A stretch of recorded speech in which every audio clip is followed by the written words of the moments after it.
Sa iba pa balita, mahaharap po sa mga kasong paglabag sa Anti-Graft and Corrupt Practices Act at falsification of legislative documents sina House Speaker Martin Romualdez, tatlong iba pang kongresista at dalawang hindi pinangalanang individual dahil po sa sinasabing maanumalyang budget insertions ng 214 billion pesos sa 2025 national budget.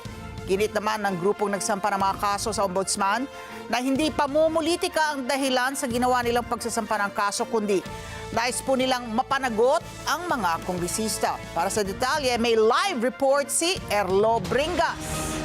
Erlo. Ali, bukod sa kasong kriminal ay maituturing din daw na maraming mga paglabag ang mababang kapulungan ng Kongreso patungkol pa rin nga dito sa insertion ng 2025 national budget. At bukod sa kasong kriminal nga, Ali, itinuturing din daw ng grupo na ito'y paglabag din o criminal offense sa mga Pilipino.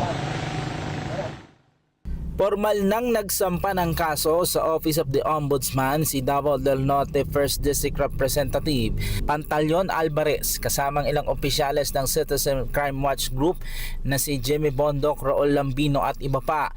Sinampa sa Ombudsman ng grupo ang 12 counts ng falsification of legislative documents na nakasalig sa Article 170 Revised Penal Code at violation ng Section 3E ng RA number 3019 o ang Anti-Graft and Corruption Practices Act.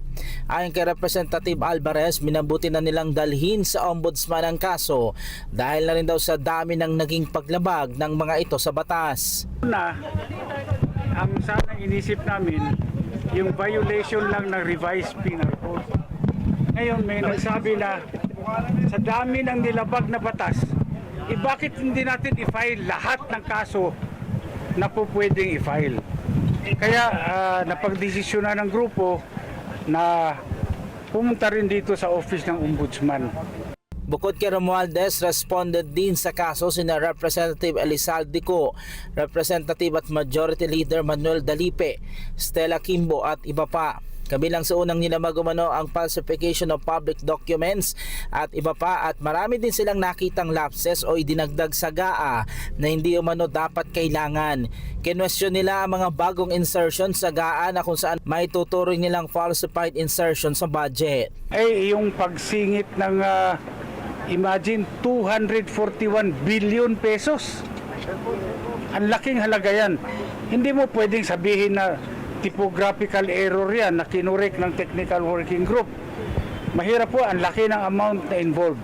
Marami yung blanco na yon. Ngayon, nung tinignan namin ano yung mga nilagay nila doon sa blanco, tinotal namin, umabot sa 241 billion.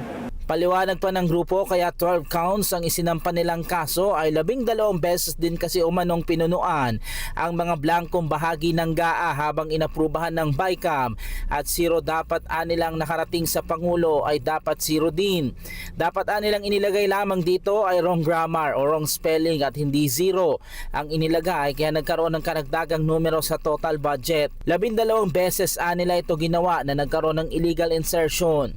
Iginit nila na ang krimen ay hindi lamang paglabag sa revised penal code. Ito ay may tuturing din daw na offense sa mga Pilipino. Sinabi naman ni Alvarez na ang substantial budget insertion ay ginawa ng walang congressional approval at hindi raw tinalakay sa ginawang bicameral conference committee. Tinanggi naman ng grupo na may kinalaman ito sa politika at may tuturing nilang isang krimen. Di rin daw ito timing sa kasalukuyang nangyayaring kaganapan. Alam nyo, yung sinasabi nilang timing, wala namang timing yung criminal case eh. Kung gumawa ka ng krimen, yun ang timing. Gumawa ka ng krimen, alangan namang i-file mo yan sa susunod na taon. I-file mo yan sa nakaraang taon. Hindi pwede. Ginawa nila yan recently, kaya kinakailangan aksyonan kaagad natin. Wala din nila itong koneksyon sa inihain na impeachment complaint ng Kongreso laban kay Vice President Sara Duterte, at itinanggi nila ang paratang ng Kongreso na diversionary tactic ang ginawa nilang pagsasampa ng kaso. Makahiwala yan. Kasi iba naman yung impeachment, ibang usapin yun. At ito, criminal case ito, ibang usapan dito.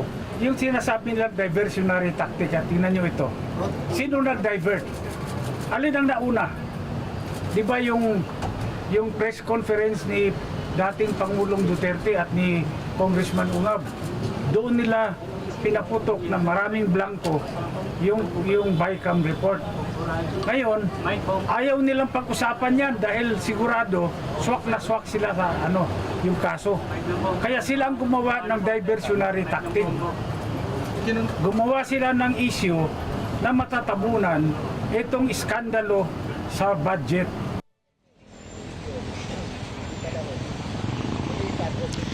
Samantala, Ali, inaalam na rin ng grupo yung mga staff na naging bahagi o naging kasama doon sa insertion na kanila din daw na nakatakdang masampahan ng kaso dahil liable din daw ang mga ito lalo na kung unlawful yung instruction sa kanila.